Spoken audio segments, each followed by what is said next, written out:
কেকেসি প্রোডাকশনে আপনাকে স্বাগত। আমি কাজল চ্যাটার্জি। আজ আপনাদেরকে দেখাবো রাজকুসুম গ্রামের হরিকীর্তন। আসুন দেখায়। কীর্তনের শেষে খাবার আয়োজন ছিল।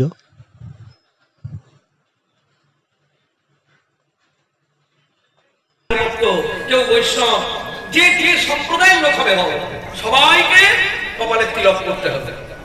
যার কপালে তিলক থাকবে না সেই কপাল দর্শন করুন না, সেটা শ্মশান সমান। হ্যাঁ, তো কি হয়েছে? বিশাখা গিয়ে দেখে এসে বলছে, আমি কি দেখলাম না, অধরে অধরে কিবা বুঝে বুঝে বন্ধ, উড়ে উড়ে চরণে চরণে এই পছন্দ। ললিতা, বিশাখা, চিত্রা গিয়ে দেখে এসে বলছে, আমি কি দেখলাম জানিস? কি দেখলি? দেখলাম কুন্দন কনক জড়িত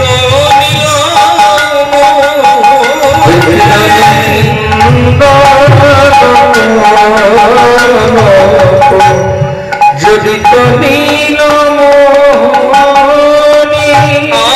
আর নবমেঘে জড়া বলো যেন সৌদামে।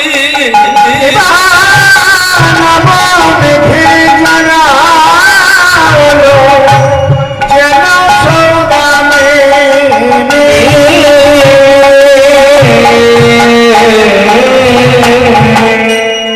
চিত্রা গিয়ে দেখে এসে বলছে, আমি কি দেখলাম না, কুন্দন কনক জড়িত নীলমণি। ভালো করে শুনবেন কথাগুলো মন দিয়ে, আর বুঝতে পারবেন না।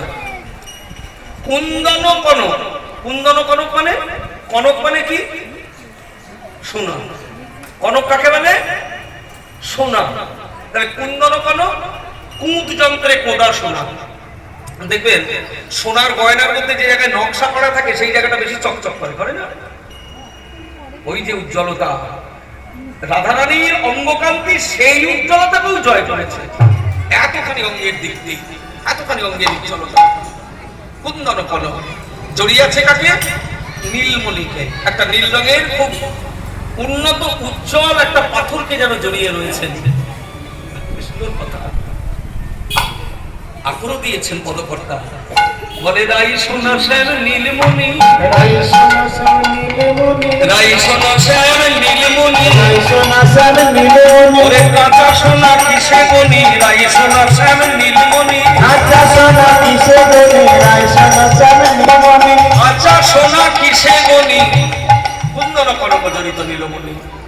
ললিতা, বিশাখা, চিত্রা, চম্পা প্রকার গিয়ে দেখে এসে বলছে, আমি কি দেখলাম জানিস? কি দেখলি?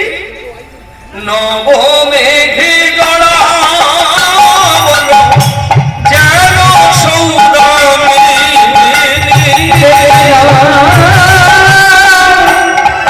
নবমেঘে জড়া বলো যেন সৌদামে।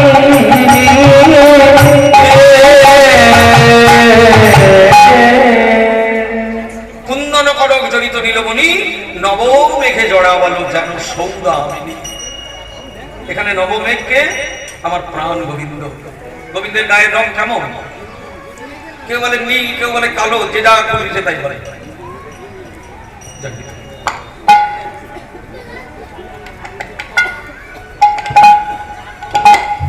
নবমেঘে গোবিন্দের গায়ের রংটি কেমন? একটা শ্লোকের মধ্যে বলা হয়েছে গোবিন্দের গায়ের রংটি কেমন। নবাম্বুদ লসদ্ভূতি নবতরিত মনোব্যম্বর সুচিত্র মুরলী মুখ শারদ মন্দ চন্দানন ময়ূরদল ভূষিত হারতার প্রভ সমে মদন মোহন সখী তনতি নেত্র স্পৃহায়। সেই মদন মোহনই হচ্ছেন আমার একমাত্র নয়নের ভূষণ। কোন মদন মোহন? যার গায়ের রং নবমেঘের ন্যায়। নবাম্বুদ, অম্বুদ মানে হচ্ছে মেঘ, আর নব মানে নতুন। নব অম্বুদ, নবাম্বুদ। নবাম্বুদ লসদ্ভূতি নবতরিত মনোজ্ঞাম্বর, যাতে বারবার বিদ্যুৎ সঞ্চালন হচ্ছে। ওই যে হলুদ রঙের কাপড়, বাতাসে দুললেই কাপড়ের এতখানি উজ্জ্বলতা দেখে মনে হচ্ছে যেন বিদ্যুৎ চমকাচ্ছে। হয়েছে?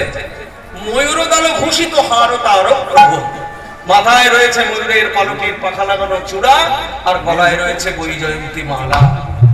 নানা রকমের মণিমুক্তা খচিত রত্নমালা সুভগহার তার প্রভু সবে মদন মোহন সখী, সেই মদন মোহন, অন্য কোনো মদন মোহন না, সেই মদন মোহনই হচ্ছে আমার একমাত্র নয়নের ভূষণ। রাধারানী বলেছিলেন। তাহলে নবমেঘে জড়াওয়ালো যেন সৌদামিনী, এখানে নবমেঘ হচ্ছেন আমার প্রাণ গোবিন্দ, আর দামিনী মানে, দামিনী মানে বিদ্যুৎ। তাহলে মেঘ আর বিদ্যুৎ যদি এক জায়গায় থাকে তাহলে তো বৃষ্টি হবে, বলে হচ্ছে তো, বৃষ্টি হচ্ছে তো, ঝমঝম করে বৃষ্টি হচ্ছে, সারা দিন সারা রাত্রি বৃষ্টি হচ্ছে। ওই যে বৃষ্টি শুরু হয়েছে, বৃষ্টি বন্ধ হয়নি, তো আমরা দেখতে পাচ্ছি না বলে সেটা তোমার দুর্ভাগ্য। তুমি দেখতে পাচ্ছ না, সেটা তোমার দুর্ভাগ্য। বৃষ্টি তোরা রোজ জাগাস, আজ তাই গান গে জাগা জাগা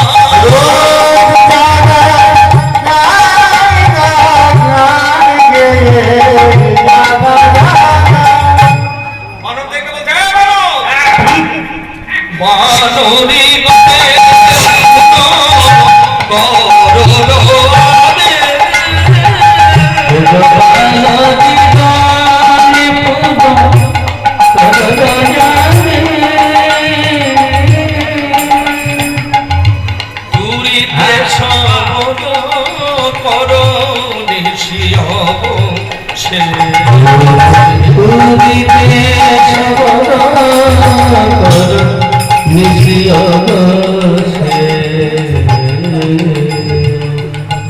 শুনইতে ভবন দেবতী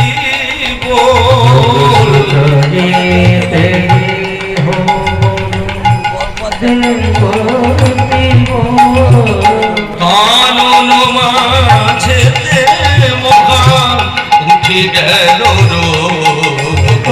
কানন মহতে মহা উঠি গেল রইতে ওই ছন নিশি পর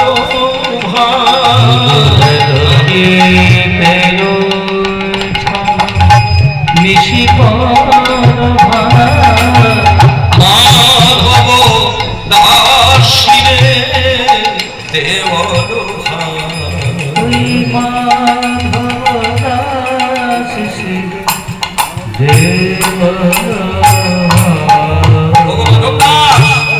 আর তোমার দ্বারা হবে না কিছু, তুমি সরে যাও, দেখি এবার কোন গাছে কোন পাখি জেগে উঠেছে বা অন্য কারা জেগে উঠেছে, তাদেরকে দিয়ে রাধা গোবিন্দকে জাগাতে হবে। কেমন? এইবার বনদেবীর চিৎকারে ঘুম ভেঙেছে বৃন্দাবনের পক্ষী কুলের পশু পাখিদের, আর এই পশু পাখিদের চিৎকারে ঘুম ভেঙেছে আর রাধারানীর সখীদের। এবার যেই না সখীদের ঘুম ভেঙেছে অমনি সখীরা হায় হায় করে উঠেছে, হায় রে কি হবে গো, এখনো রাধা গোবিন্দ ঘুমিয়ে আছে, সর্বনাশ। ওদের আগে যদি কুটিলা জটিলার ঘুম ভেঙে যায় তাহলে কত সর্বনাশ হবে।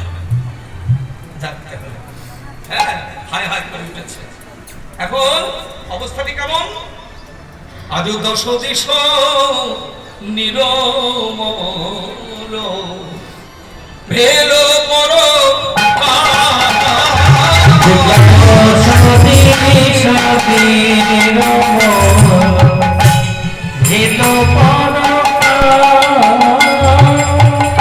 আমি এই কুঞ্জবর্ণ লীলার আমাদের এদিককার কীর্তনের, আগেকার কীর্তনের তো খুব গুরুত্বপূর্ণ একটা বিষয় ছিল, যেটা খুব ভালো গাইতেন আমাদের ময়নাডাল ঘরানার যে সমস্ত কীর্তনীয়া ছিলেন। কারণ এদের মতো কুঞ্জবর্ণন আর পশ্চিমবাংলার কোনো গায়ক ছিল না গাইবার মতো, কিন্তু পরবর্তীকালে আর দুই একজন গায়ক খুব ভালো গাইতেন। তার মধ্যে একজন খুব সুন্দর গাইতেন, আমার খুব ভালো লাগতো, যেটা হচ্ছে আমার খুব একটা শোনা হয়নি, একবার আমি শুনেছিলাম, সেটা হচ্ছে গৌরীশঙ্কর বন্দ্যোপাধ্যায়।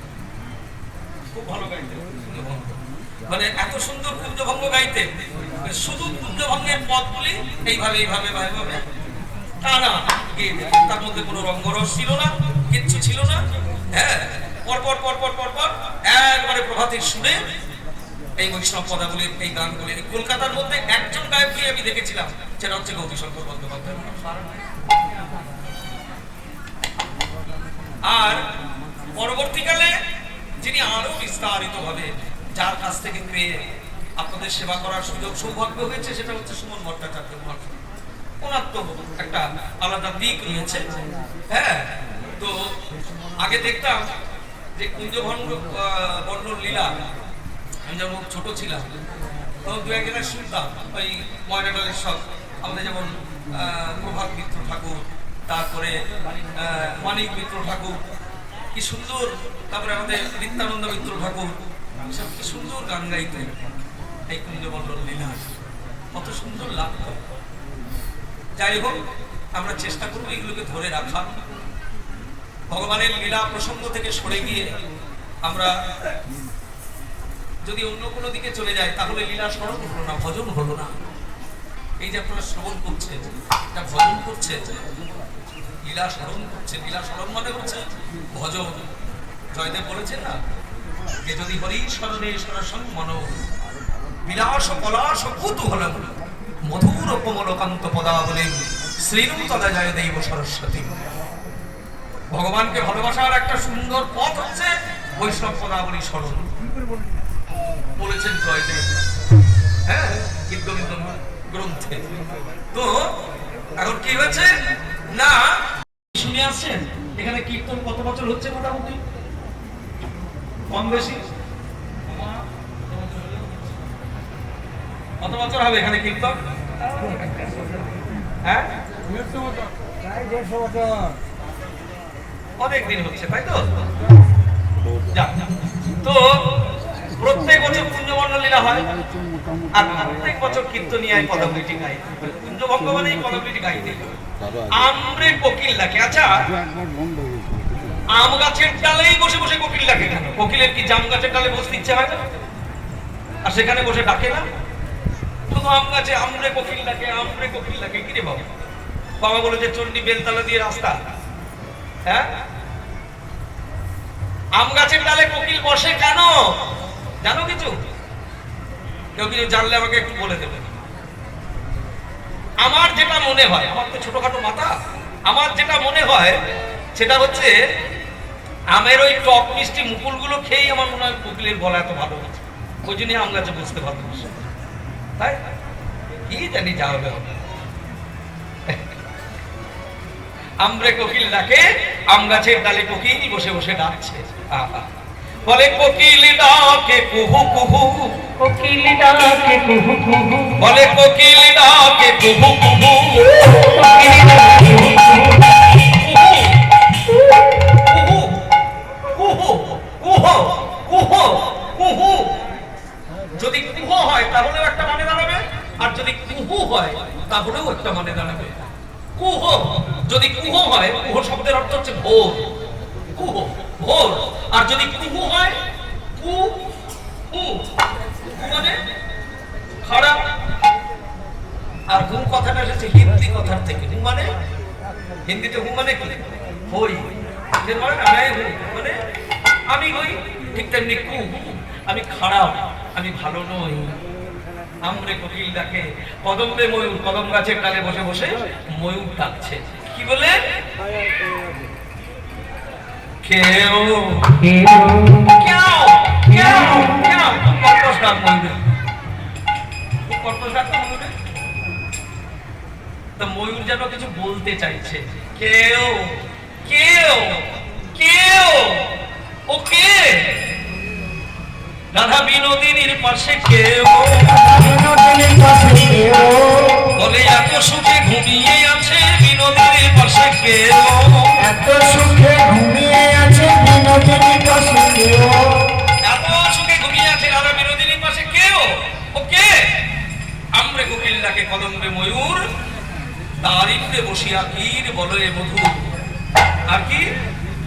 দাক্ষা ডালে বসি ডাকে কপত পাপ,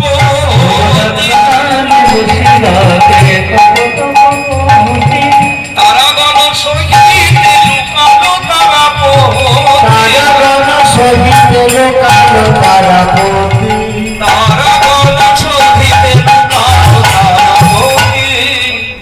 তারাগণ সহিতে লুকালো তারাপতি। দাক্ষা ডালে বসি ডাকে কপত কপতি, দাক্ষা ডালে বসি আসি দ্রাক্ষা ফল মানে, দ্রাক্ষা ফল মানে কি ফল?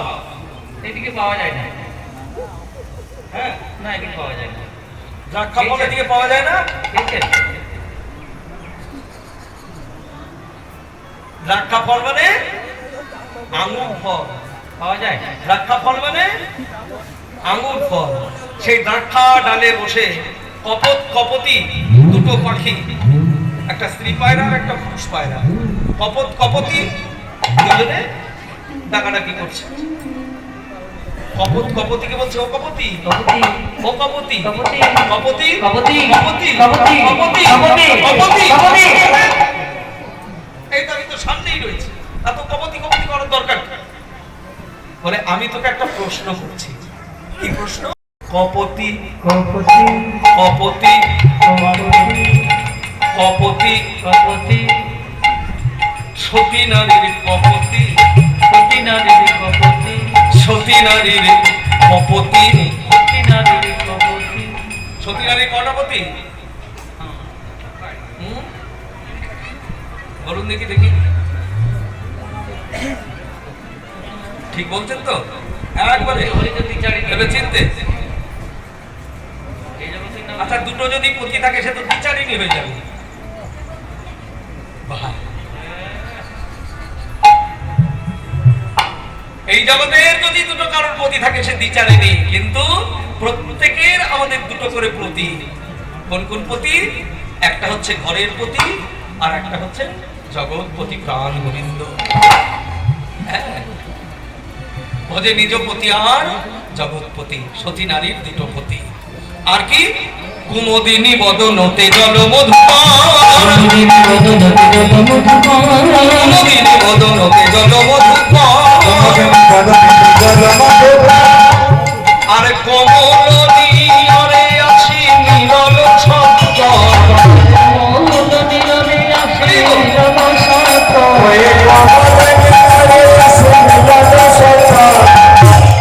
কমল নিয়রে আসি মিলন সত্তর।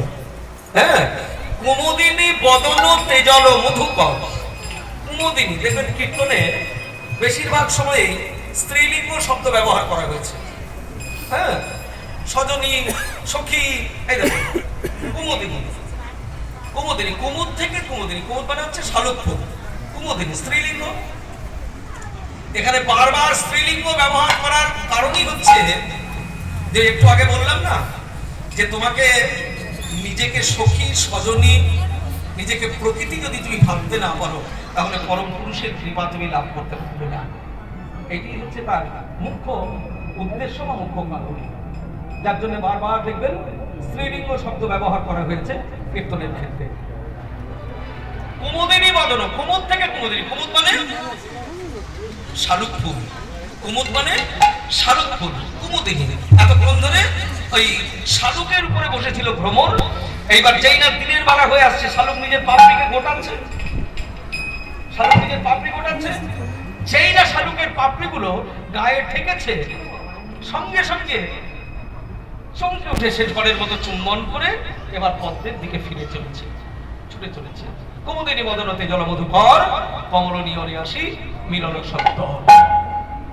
পদ্মে এসে মিলিত হলেন পদ্মের মধু পান করার জন্য। এখানেও শিক্ষা।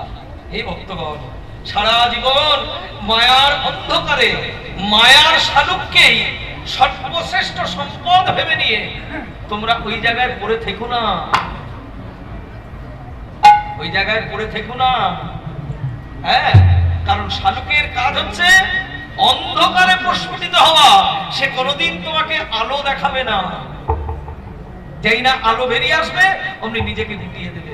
তুমি যদি তার মুহে পড়ে, তার মধ্যে পড়ে থাকো, তাহলে তার সঙ্গে তুমিও বন্ধ হয়ে যাবে, যেটা আমাদের অবস্থা। বদ্ধ জীব, হ্যাঁ, জীব হচ্ছে দুই প্রকার, একটা হচ্ছে বদ্ধ জীব আর একটা হচ্ছে মুক্ত জীব। বদ্ধ জীব কারা? ওই মায়ার অন্ধকারে পড়ে থাকা, এরা হচ্ছে বদ্ধ জীব। আর মুক্ত জীব কারা? যারা মায়ার অন্ধকার পরিত্যাগ করে সব সময়ে যারা গোবিন্দ ভজনের দিকে নিজেকে এগিয়ে নিয়ে চলেছেন, তারা হচ্ছেন মুক্ত জীব। হলো? এত সুন্দর পদাবলীটি লিখেছেন কে? শেখর শেখরে কহে হাসিয়া হাসিয়া শেখরে শেখরে হাসিয়া হাসিয়া শেখর শেখরে কহে হাসিয়া হাসিয়া শেখরে শেখরে কহে হাসিয়া হাসিয়া তুমি চোর হয়ে সাধুর পাড়া রয়েছ সুপিয়া তুমি চোর হয়ে সাধুর পাড়া রয়েছ সুপিয়া চোর তুমি সাধু হয়ে গেলে হ্যাঁ একটা এত বড় পাকা চোর তুমি সাধু হয়ে গেলে হবে না কেন ওই যে প্রথমে বলেছিলাম না সৎসঙ্গ সাধু সঙ্গ দিলে কোন সাধু শত সাধু শ্রীমতী রাধারানী রাই সাধুর সঙ্গ বলে চোর সাধু হয়েছে হরি হরি বল পিতাই গৌর হরি হরি বল হ্যাঁ শত সাধু শ্রীমতী রাধারানীর পাল্লায় পড়ে আর চোর চুরি করতে পারে সাধু কি বলবে যে তুমি চুরি করো চোর হয়ে সাধুর পাড়া রয়েছে সত্যি বাহ দেখি তোরা দেরি করিস না আমার রাধা গোবিন্দকে জাগা হ্যাঁ সুখ শাড়ির উপর ভার পড়েছে রাধা গোবিন্দকে জাগানো এখন গাছের ডালে বসে সুখ শাড়ি দুইজনে এই যে শাড়ি সুখ দুজনে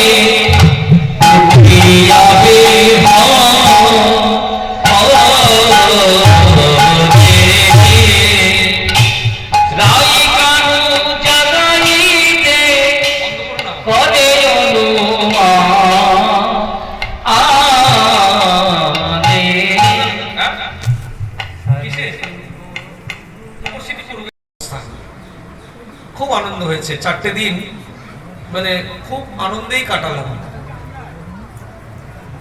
তো তার সঙ্গে সঙ্গে আমাদের যিনি সাউন্ড অপারেটর খুব সুন্দর 4 দিন ধরে উনি অপারেটিং করেছেন এটা আমাদের খুব গুরুত্বপূর্ণ আমাদেরকে যদি কমিটি খেতে না দেয় সাউন্ড যদি ভালো থাকে তাহলে আমাদের খুব আনন্দ হবে মানে আমরা যেটা করতে এসেছি সেইটা যদি আমরা খুব সুন্দরভাবে সুসম্পন্ন করতে পারি আমাদের খুব আনন্দ হয় আর মাইক হচ্ছে শিল্পীদের হৃৎপিণ্ড হ্যাঁ সেক্ষেত্রে আমি যিনি মাইক অপারেটিং করছেন আমি সাধুবাদ জানাই নিতাই চাঁদের কাছে প্রার্থনা করি এইভাবে যেন উনিও ভগবানের সেবার মধ্যে দিয়ে এটাও তো একটা সেবা ভগবানের সেবার মধ্যে দিয়েই জীবনকে অতিবাহিত করতে পারেন আপনারা সবাই মিলে একটু উলুধ্বনি জয়ধ্বনি দিন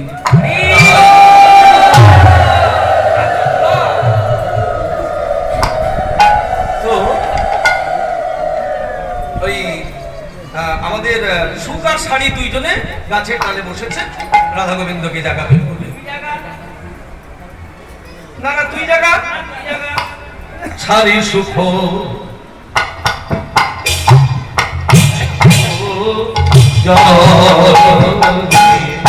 তারা উঠি যাবে মনে রায় ভালো দাঁড়াইতে পরে অনুন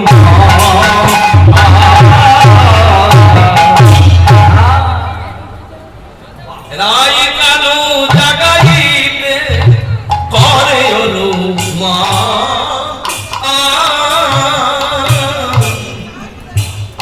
রায় ভালো জাগাইতে করে হলো মা হরি হরি বল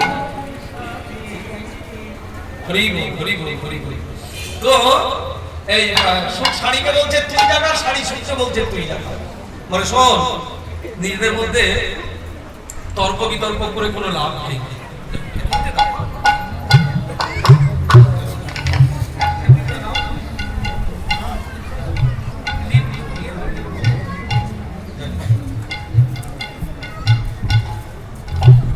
তো সুখ শাড়িকে বলছে তুই জাগা আর শাড়ি সুখকে বলছে তুই জাগা বলে শোন নিজেদের মধ্যে ঝগড়া করে কোনো লাভ নেই এক কাজ কর রাধা গোবিন্দের মধ্যে কে ছোট আর কে বড় এটা একটু নির্ণয় করে নে সব থেকে ভালো হ্যাঁ রাধা গোবিন্দের মধ্যে কে ছোট আর কে বড় এটা একটু নির্ণয় করে নে যে ছোট যার মহিমা একটু কম সে আগে উঠবে আর যার মহিমা বেশি সে পরে উঠবে সুকার শাড়ি দুইজনে রাধা গোবিন্দের মধ্যে কে ছোট আর কে বড় নির্ণয় করছে গাছের ডালে বসে বসে বৃন্দাবন বিলাসিনী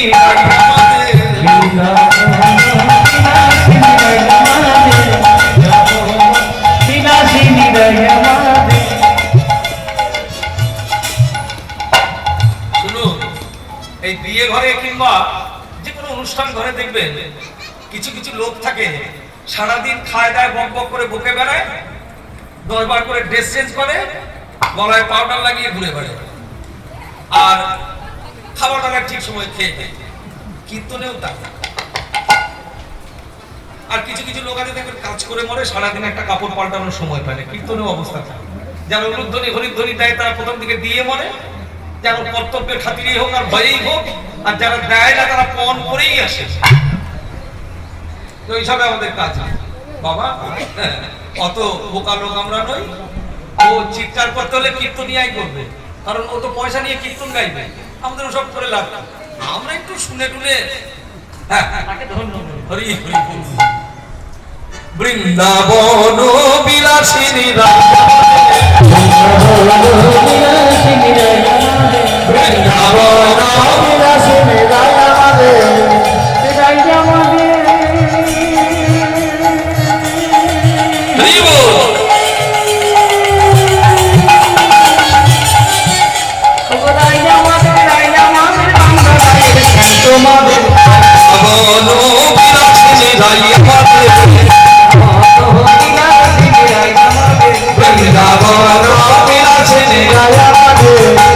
সুখ বলে আমার কৃষ্ণ মদন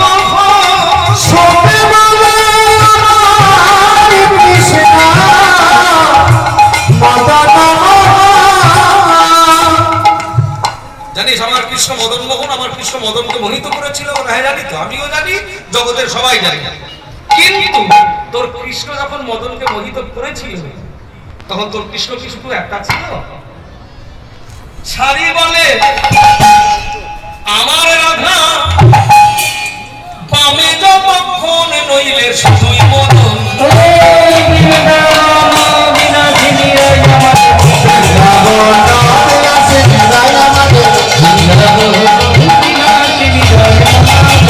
সুখ বলে আমার কৃষ্ণের মাথায় ময়ূর পাখা।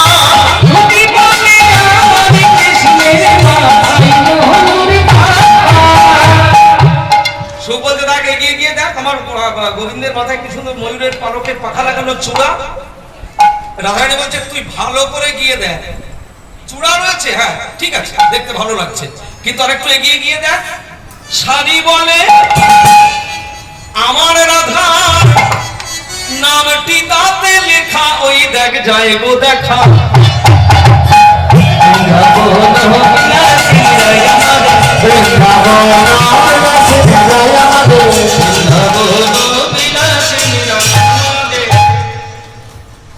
আর কি সুখ বলে আমার কৃষ্ণের বাঁশি কবে গান।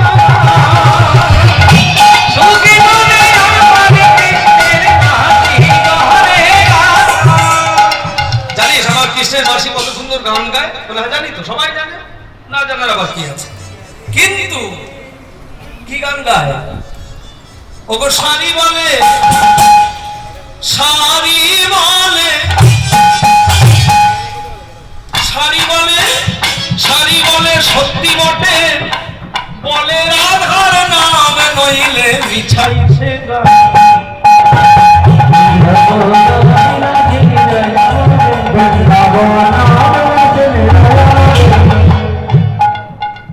সুখ বলে আমার কৃষ্ণ জগতেরও কালো।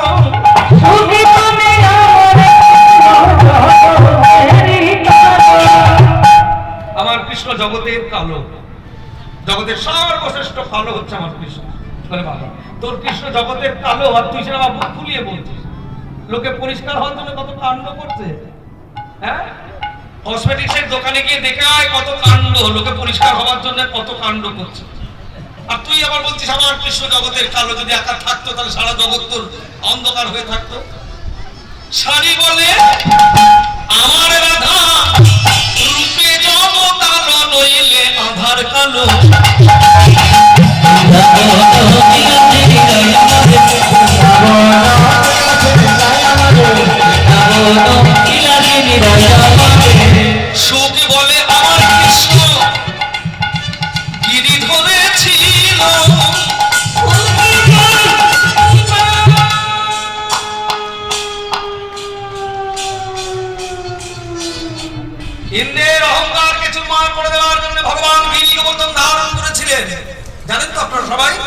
ভগবান গিরি গোবর্ধন ধারণ করেছিলেন কেন? দেবরাজ ইন্দ্রের অহংকার হয়েছিল। আগেকার দিনে ব্রজের সবাই তারা কি করত? ইন্দ্রের পুজো করত। এই বর্ষা নামার একটু আগে তারা ইন্দ্রের পুজো করত। কেন না? ভালো বৃষ্টি হবে এই আশাতে সবাই ইন্দ্রের পুজো করত। এখন কৃষ্ণ বড় হয়ে বলছে, শোনো, ওই ইন্দ্রের পুজো টুজো করে কোনো দরকার নেই, কোনো লাভ হবে না। বলে তাহলে বলে পুজো যদি করতে হয় তাহলে তোমরা গোবর্ধনের পুজো করো। কেন না? ওই গোবর্ধনের ঘাস পাতা গাছপালা খেয়ে আমাদের গরুগুলো বেঁচে থাকে। ইন্দ্রের পুজো না করে গোবর্ধনের পুজো। এবার যেই না গোবর্ধনের পুজো করতে শুরু করেছে, এখন ইন্দ্র তো খেপে গেছে। হ্যাঁ, দাঁড়াও দেখাচ্ছি তোমার মজা দেখায়। এই বলে দেবরাজ ইন্দ্র কি করেছে? এমন ঝড় বৃষ্টি প্লাবন শুরু করেছে যে সারা ব্রজমণ্ডল, সারা গোকুল মণ্ডল একবারে ভাসাতে শুরু করেছে। অন্তর্যামী ভগবান ইন্দ্রের অহংকারকে চুরমার করে দেওয়ার জন্য ওই গিরি গোবর্ধন পর্বতটাকে তুলে ধরলেন এবং সবাইকে গিরি গোবর্ধনের তলায় আশ্রয় দিলেন। সমস্ত গোকুল মণ্ডলকে ওই গিরি গোবর্ধনের তলায় আশ্রয় দিলেন। কদিন? 7 দিন।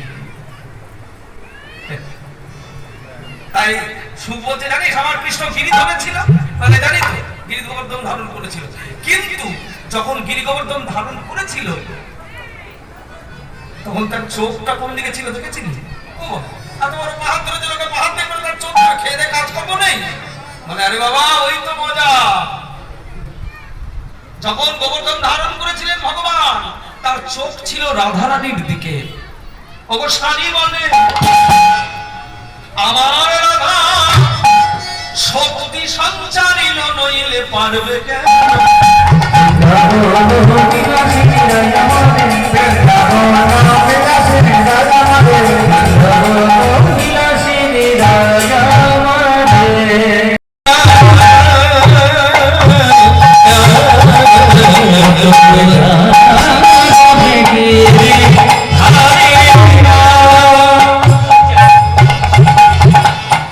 जागो भेगे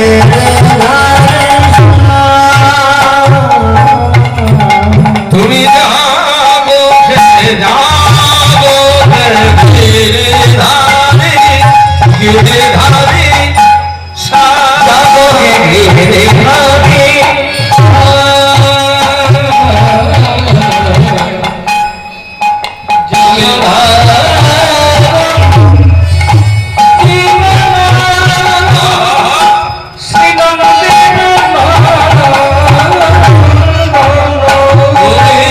যশোধা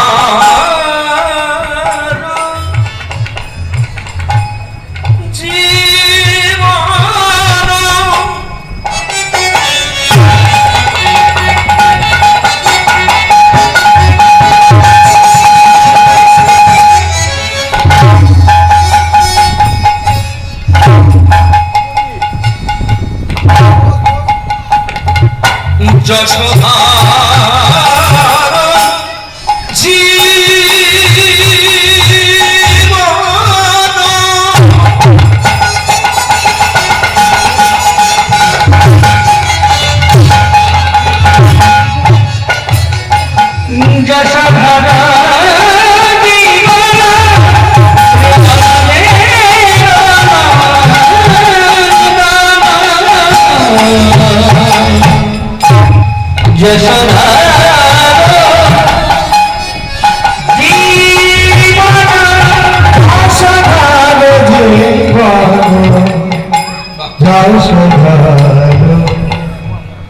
জীবন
যশোদা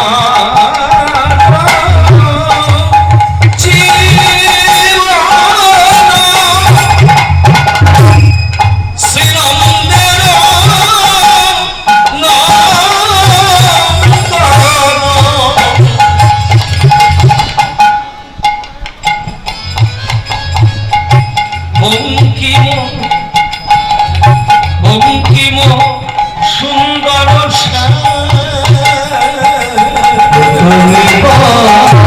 বঙ্কিম সুন্দর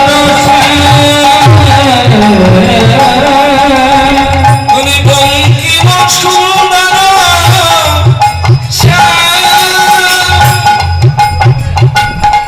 তুমি যাবো তুমি যাবো তুমি যাবো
তুমি যাও